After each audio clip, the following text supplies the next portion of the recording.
Hello students, welcome back. So today we are going to start another topic of the same chapter, that is Animal Kingdom.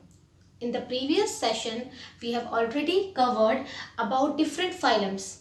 We have started phylum from Porifera and up to the Hemichordata.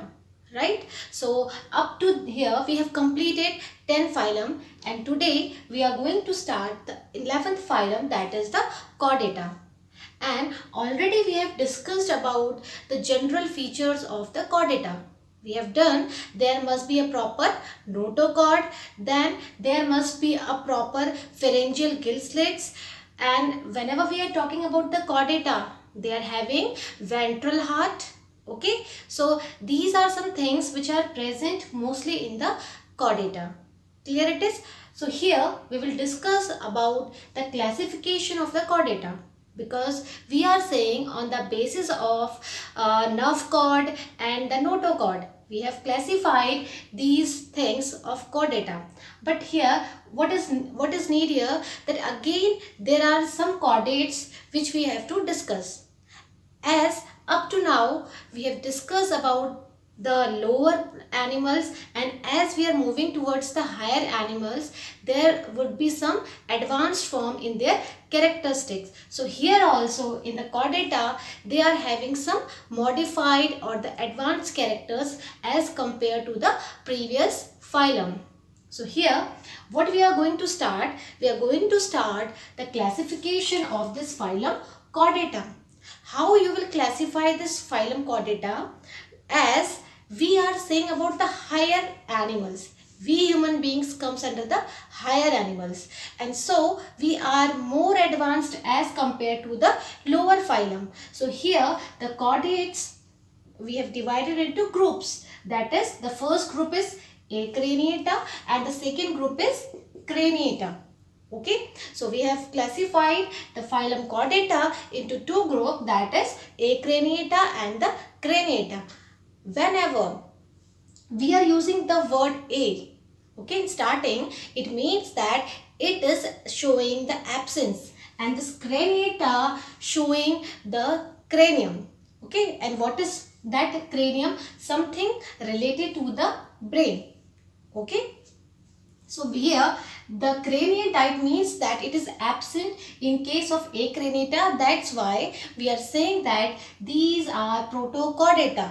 Proto means primitive forms and chordata is related to those animals which is having the notochord in their body. Okay, whether it will be any of the subphylum of the chordata, they are having their notochord, and it is a special feature which is present only and only in chordates. In the previous phylum we have not seen any notochord.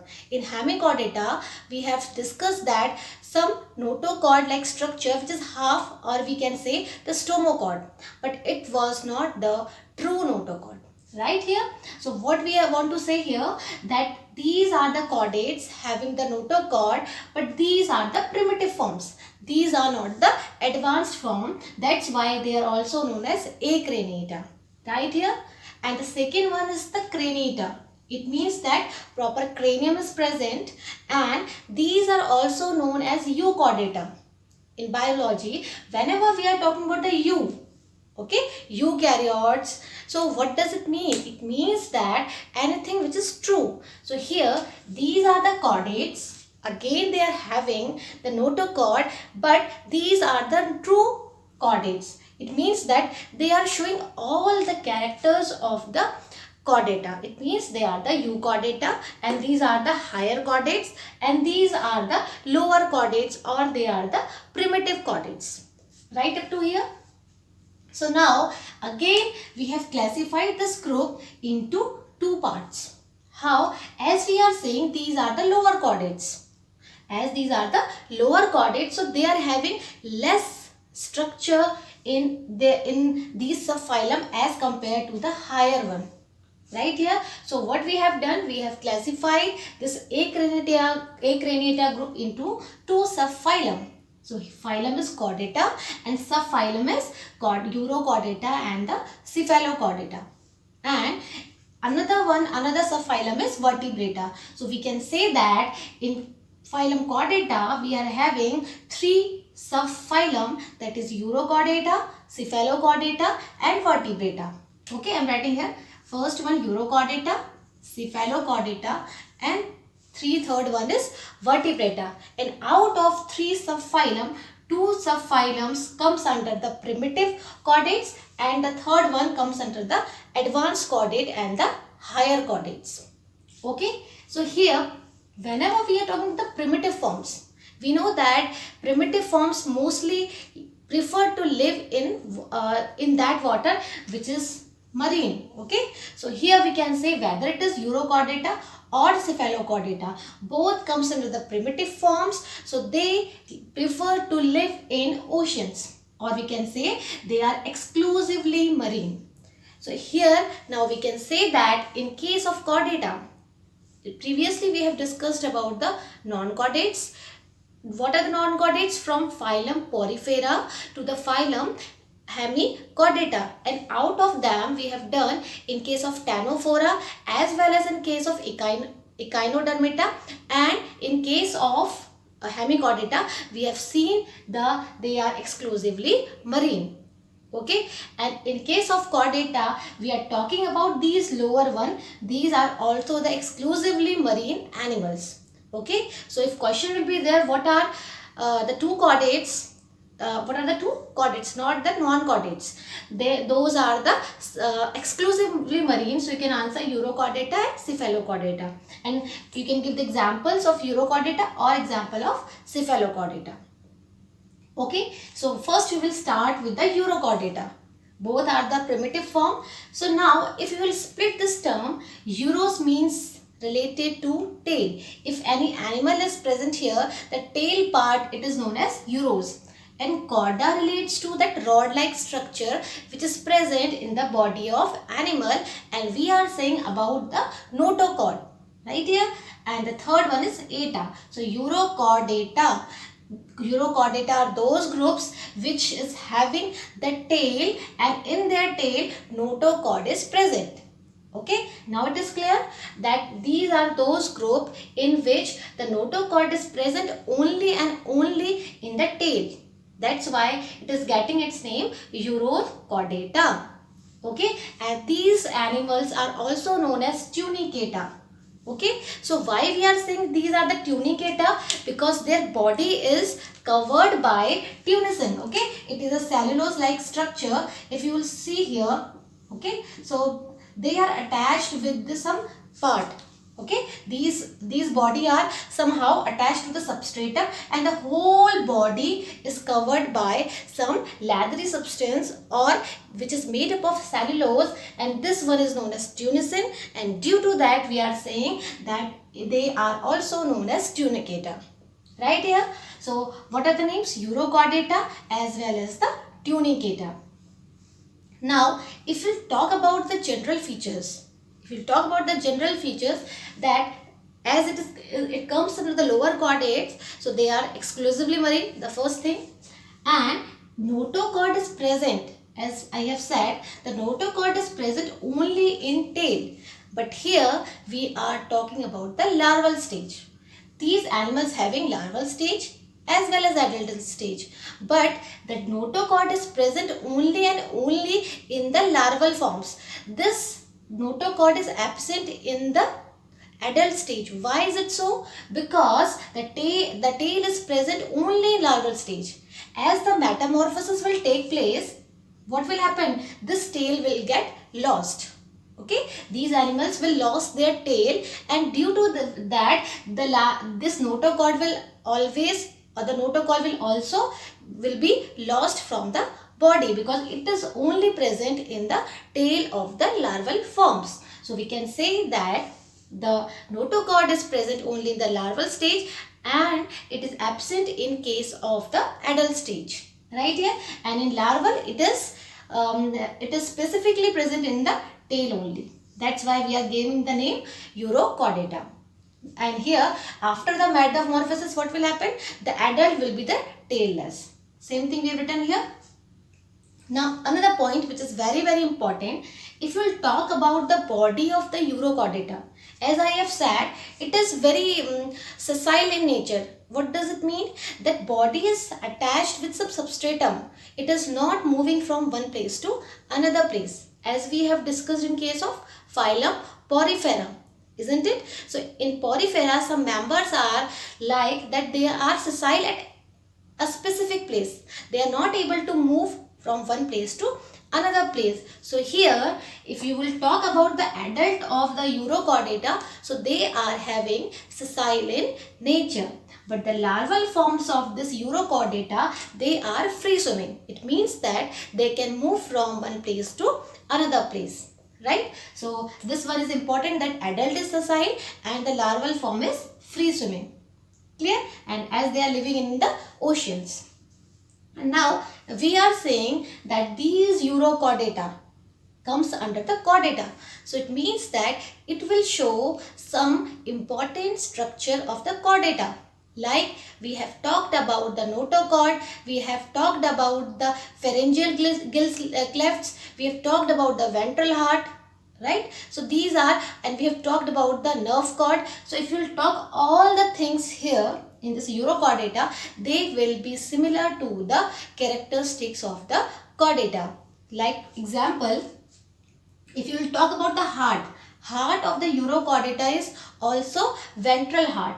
But again I am saying that there is exception of the circulatory system.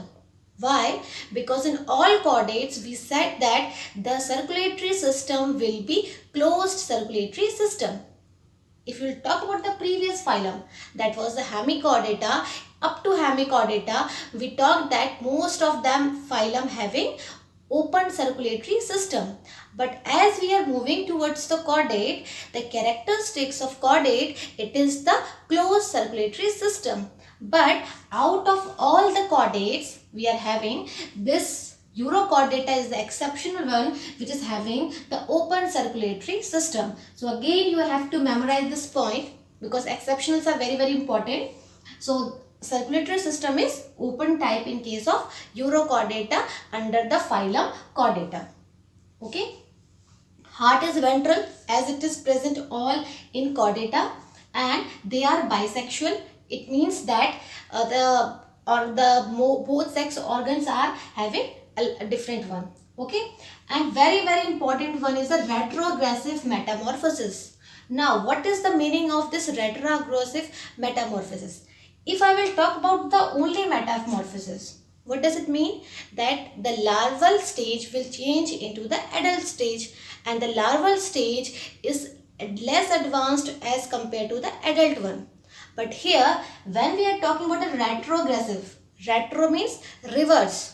If we will talk about the retrogressive, it means that larval stage is highly advanced, okay, and the adult stage is less advanced. So here during the metamorphosis, the larval stage which is of highly advanced will change into the less advanced structure. Okay, because in larval form you can see the tail, notochord is present, but if you will talk about the adult, everything is lost. So we can say that it possesses the retrogressive metamorphosis. Okay, and examples are Hardmania. This is also known as sea potato. Okay, this is also known as sea potato, Ascidia, Salpa, Dolium and Pyrosoma. Okay, you have to memorize these examples of the UROCHORDATA. And here very important thing, that is Pyrosoma. Pyrosoma is that animal which possesses the bioluminescence. Now what is bioluminescence? Bio means living, any living one which is having ability to shine. Okay, so luminate, so it possesses the bioluminescence. Here it may show the shining property in these animals. Right here, so we have done the first subphylum of the phylum Chordata, and the second one is the Cephalochordata. Now if I will split this term, the Cephalochordata, cephalo means something related to head, chorda relates to rod, and eta relates to group. So here what we are talking about, that this notochord, those group of animals which is having this notochord is present in the head also. Okay, it is present in the head also. So it is known as Cephalochordata. Now another thing which we have to understand, these are the first complete chordates. It means that here you can see that there are more and more characters which are resembling to the chordates. But in case of Urochordata, they are not that much similar to the chordate, but yes, they are having some of the characteristics. That's why it comes under the chordata. But their larval forms, okay, their larval forms having mostly related character with the chordata, but their adults do not showing any characters, or some of the characters they are showing with the chordates. That's why we have placed this Urochordata under Phylum-Chordata. But if we will talk about this Cephalochordata, they contains all the characters resembling with the chordates. So we can say these are the first complete chordates. Now we will understand that why we are saying first complete chordates, because they will show all the properties of chordates. Okay, we have done 5 important characteristics of chordates in previous session. So here if we talk about the Cephalochordata, it means that related to something head. So here this notochord, because whenever we are talking about the chordata, the first thing which will comes in our mind, it is notochord. It means that we are talking about anything that is notochord. So here chordata means that those animals which is having the notochord, and the notochord is extended from the head to the tail. It means that any animal is here and of this Cephalochordata, so the notochord is present in their body from head to the tail. Okay, it is not specifically at any one particular position. It is present from head to the tail and whole body. And another thing, it persists throughout their life. Okay, so throughout their life you can see this notochord is present in the Cephalochordata. But if you will compare with the Urochordata, this notochord you were observing only in the larval form. So here whether it is the larval form or the adult form, both are having notochord which is extended from head to the tail. And this is the key feature of the chordates, that in chordates the notochord is present from the anterior part to the posterior part of the body. Is it clear? So we can say that the notochord is extended from head to the tail of larval forms as well as adult form, and they will persist throughout their life here.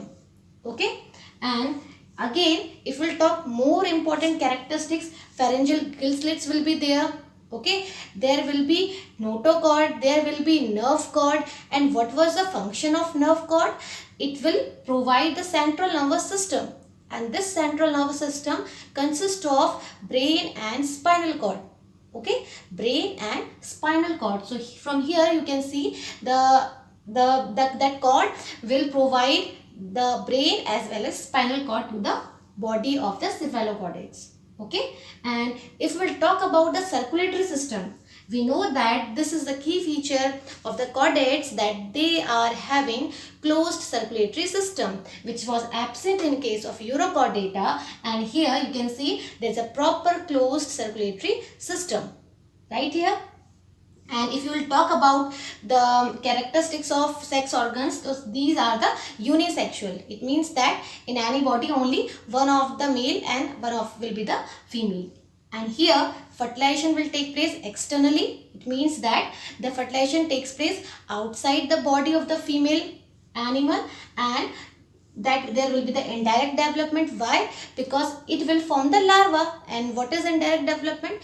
Where the animal will give rise to the larval, and this larval will again changes into the adult form. So you can see here the indirect development. So examples are branchiostoma, which is also known as amphioxus and Lenslet. Again this one is important one. So another name of branchiostoma, that was the amphioxus and Lenslet. Clear it is? So here we have talked about the old chordates. We have not discussed anything about the new one. They are resembling, but here if we will talk about the advanced one, so after that we will study about the third subphylum. Okay, we will study the third subphylum, that is the vertebrata. And we human beings, okay, all the birds, all the amphibians, all the reptiles will come under which one? Vertebrata. Okay, and why we are saying vertebrata here? Up to here we are talking about something, protochordata, urochordata, cephalochordata, but there is no such word of chordata here, but it comes under the phylum chordata. It means that the notochord, okay, which is the key feature of the chordata, will transformed into the vertebral column. Okay, this vertebral column can be cartilaginous or it may be bony. You can compare with your body. In our body, we are having proper vertebral column. So this vertebral column is arised from where? From the notochord. If you talk about the embryonic stage, in embryonic stage some part of the notochord is present, but later on this notochord will transformed into the vertebral column in the adult stage. Is it clear? So here we can say that vertebrata are those one in which the notochord has been transformed into the vertebral column, and this is the feature of the higher chordates. Chordate notochord is present, that's why we are saying these are the chordates, but we are having proper vertebral column. So now we will study about the characteristics of these vertebrata, and along with this we will study about the classification of this vertebrata. Okay, because this vertebrata again will be classified into different classes along with their feature. So let's discuss with the third subphylum, that is vertebrata. Okay, so now we will understand that subphylum third, that is subphylum vertebrata.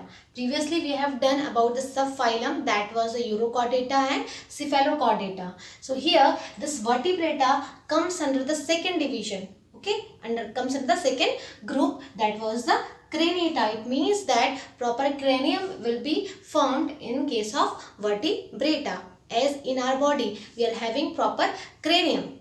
Okay, and here what happens that the notochord, already we have discussed that notochord is present in the embryonic stage. Okay, in our case also, in human beings, the notochord is present in the embryo, but later on it will transformed into the vertebral column. So here the notochord is present during the embryonic development, and after that this notochord will be replaced by the vertebral column, and that vertebral column can be bony as well as the cartilaginous. Okay, in some animals of the vertebrata they are having bony vertebral column, and in some animals of the subphylum vertebrata they are having cartilaginous vertebral column. Okay, so it is present in adult stage. Now another important point or another important justification we can conclude from here, that all vertebrates are chordates. This statement you can see everywhere. Most of the question comes from this statement. What does it mean? You have to justify the statement, and you have to give the reason for this statement. So what will be the reason? Let's see here. So all vertebrates are chordates, but all chordates are not vertebrate. What does it mean? So here it means that all the vertebrates, which is having notochord in their embryonic development, but this notochord is not present in the adult stage. So here we can say these vertebrates can be the chordate.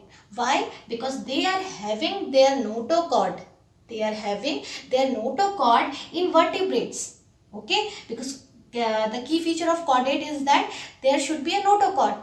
So it is fulfilling this first thing, it is fulfilling the first character about the vertebrates. Whether we are not talking about it should be retained all over the stages of the body, but the thing is required that there must be a notochord. So here we can say vertebrates, yes, notochord is present. Okay, but all chordates are not the vertebrate. Why we are saying? Because some of the chordates we have done some of the chordates, they cannot be vertebrates. Why? Because like UROCHORDATA and CEPHALOCHORDATA, they are having notochord. In case of UROCHORDATA, only in larval stage, in the tail form, it is present. In case of the Cephalocordata, it is persistent throughout their life and throughout the body. So we cannot say that all chordates are vertebrates, because the key feature of vertebrate is that they are having the notochord only in embryonic stage, but it is not fulfilled by the chordates, because some of the chordates, they are not having like vertebrates. Okay, so this statement is concluded from here that all vertebrates can be the chordates, but all chordates cannot be vertebrates. Right? It is another important point that anterior part of notochord, as we have seen in the Cephalocordata, there will be proper notochord from anterior part to the posterior part. So here this notochord, okay, this notochord replaced by this skull or the cranium. That's why we are giving the name craniata. Craniata हमने क्यों कहा? Why? Because they are having cranium like structure. And what is cranium in our body? Cranium is nothing, it is the skull, okay, which is protecting our brain. It is a bony cover which is covering our brain to protect it. So this cranium is present only in vertebrata. Okay, that's why these are known as craniata. So here the anterior part of the notochord will be replaced by this skull. Okay, now another feature of this subphylum Vertebrata, it will be resembled with the key feature of chordata, that is ventral heart. Okay, and that ventral heart will be the muscular, same like we are having in human beings. Also we are having ventral heart. Okay, it is ventrally placed and it is muscular, and heart can be, if we talk about the subphylum Vertebrata, some of the animals, they are having two-chambered heart in case of fishes, then some of them having three-chambered heart, and some of them having the four-chambered heart, and we human beings come under this one because we are having four-chambered heart. Okay, so here we can say that they are having similar characteristics to the chordate characteristics, and again there will be closed circulatory system. Okay, what does it mean? That blood flows in a proper capillaries. Okay, but in case of UROCHORDATA, we have the open circulatory system, and same in case of human beings, we are having kidneys. So here also they are having the kidneys for what? For excretion. Excretion was what? Removal of nitrogenous waste from the body. Okay, so here these vertebrates are having proper kidneys for their excretion, as well as this kidney is also responsible for the osmoregulation. It means that they can regulate the osmotic potential. They will regulate the concentration of ions, salt ions, as well as the water concentration in the body, as it is happening in case of human body. We are also having proper osmoregulation, which is done by the kidneys. Okay, so this is the key feature. Now another thing is the paired appendages. In case of vertebrata, they are having proper paired appendages, means if we are having hand, okay, two hands, we are having two legs, so they are present in form of pairs. Likewise, in case of fishes, they are having fins. Again, these fins are paired. So these paired appendages are the feature of the subphylum Vertebrata. And what are the paired appendages? Which is present outside our body. Okay, it is attached to our body, but it is somehow outside to our body. That may be fins in case of aquatic animals, in case of animals having legs, in case of human beings we are having hands. So what is it? Forelimb, hind limb. So all these things are paired in case of vertebrata. Right, it is.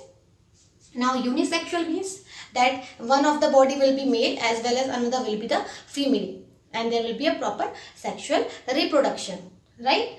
Now what comes here, this subphylum Vertebrata can again be classified into two types. Okay, what we are saying, these subphylum is again divided into two divisions. Okay, and what are these two divisions? Agnatha and Gnathostoma. What is it? Agnatha. Whenever the word A will be there, it means that absent. And what is the meaning of Gnatha? It means that jaws. So in case of Agnatha, the jaws are absent. That's why we are saying it is Agnatha. And in case of Gnatha, Gnatha means jaws and stomata means related to the aperture or any pore. So here they are having proper jaws, having the pore, or we can say mouth. So here jaws are present, so they can bear jaws, and here they lacks jaws. It means that they are not having jaws. Okay, if you see the body of this Agnatha, it is just like this one. Okay, no proper two jaws are there in our body. If you see our mouth, we are having jaws. So we are having gnathostomata, but these are not having any jaws.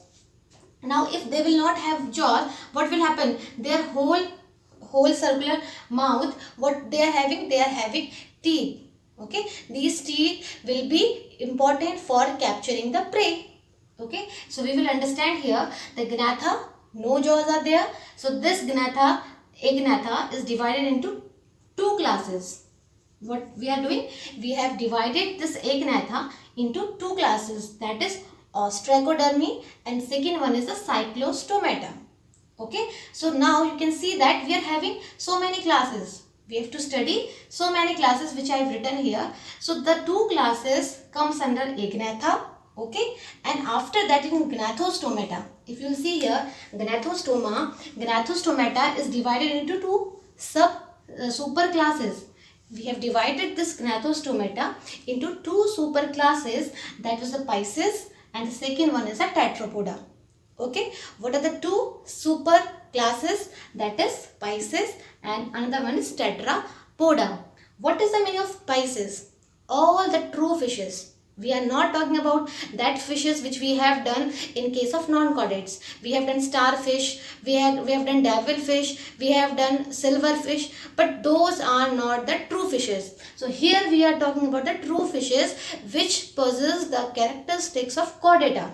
Right here. So we have divided into Pisces, that are the true fishes, and Tetrapoda means, tetra means four, poda means legs. Okay, or the limbs. So those animals which are having four limbs, it comes under the Tetrapoda. Clear? So now again we have divided so many classes under the Agnatha, that was the ostracodermy and cyclostomata. This superclass P. Pisces is divided into four classes. Okay, this is a superclass. In this superclass we are having three classes, that is placodermy, conrich thighs, ostrich thighs. Okay, and this Tetrapoda superclass is divided into again four classes, that is amphibia, reptilia, aves and mammalia. Okay, so here we are having how many classes total? 1, 2, 3, 4, 5, 6, 7, 8, 9. Okay, but we should not have to study all these things. Why? Because if you will see here, in case of Agnatha, this is divided into two classes, ostracodermy and cyclostomata. If you will talk about the ostracodermy, these are that class which is extinct now. Okay, these animals are not present today. So we will not study about the ostracodermy, right? Only we will study about the cyclostomata. Okay, and under the Pisces we are having three classes: placodermy, conrich thighs and ostrich thighs. So they are the fishes. Again these placodermy, they are not here, they are present as a fossils. So again we will not study this placodermy. So here in your NCERT also they have given conrich thighs and ostrich thighs, right? And here in Tetrapoda we have to study all four classes. So now I will give some short summary about these one. Ostracodermy is extinct now. Cyclostomata means that stomata, something having pore or mouth like structure, and cyclo means round. So their mouth structure is somehow round. Okay, they are not having jaws. So in their whole circular mouth they are having teeth all over and they are attacking to their prey. Okay, so one by one we will understand the characteristics of this cyclostomata, and examples we will do here: petromyzone and myxine. Okay, this is also known as hagfish here. Now, if we'll talk about the Pisces, we will not study placodermy. So, what is the meaning of chondrosthyes? Chondrosthyes are the cartilaginous fishes. Why we are saying? These fishes are having cartilaginous structure in their body. Okay, and Scoliodon is example of this chondrosthyes here, and ostisthyes, okay, osteology, something related to that word, that is related to bones. So here those fishes will come here, those are having bones. Okay, and these bony fishes we are eating also, like labio, rohu, katla. So all these comes under the ostisthyes. And here amphibians, we know that those animals which can live in water as well as land, and they are dependent for their reproduction in water only. Reptilia, they present in the land. Most of the snakes comes under this class. Aves are that class in which birds will come here. Mammalia are that class in which we human beings comes here. Okay, monkeys comes here. And what is the characteristics of mammalia? That they are giving birth to their young ones. Proper parental care will be there in case of mammalia. Mammary glands are present. So here we have talked about short summary about all these classes. So now one by one we will study the first class, that is cyclostomata. Okay, so for today that much is there. So that's all for today. Thank you.